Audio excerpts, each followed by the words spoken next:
சேர்த்துன்னு பார்க்கலாம். அதுக்கு பாருங்கள் தோல் சீவிட்டு காயெல்லாம் அரிஞ்சு வச்சுருக்கிறேன். தாளிக்கிறதுக்கு தேவையான எண்ணெய் ஊற்றியாச்சு. கடுகு உளுத்தம் பருப்பு சேர்த்தாச்சு.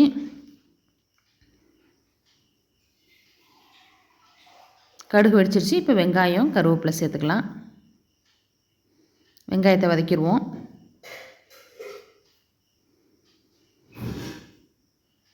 இப்போ பாருங்கள் காய் சேர்த்துருவோம். இந்த காய்க்கு தண்ணி ஊற்ற தேவையில்லை. இந்த காயில் இருக்கிற நீர்லேயே வெந்துடும். இப்போ பாருங்கள் மஞ்சத்தூள் சேர்த்தாச்சு. தேவையான உப்பு சேர்த்துக்கலாம். நீர் காய்ங்கிறதுனால அதிலே நீர் இருக்கும், அதனால் தண்ணி ஊற்ற வேண்டாம். உப்பு போட்டு வதக்கினால வதங்கிடும்.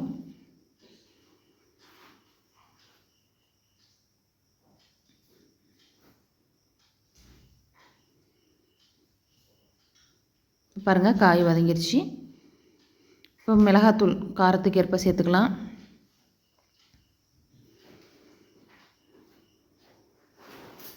அடுத்து தேங்காய் பூ சேர்த்துடலாம்.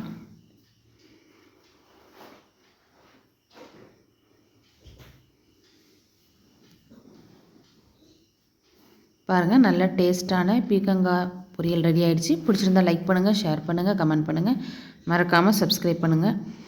தேங்க்ஸ் ஃபார் வாட்சிங் this video. Bye bye friends.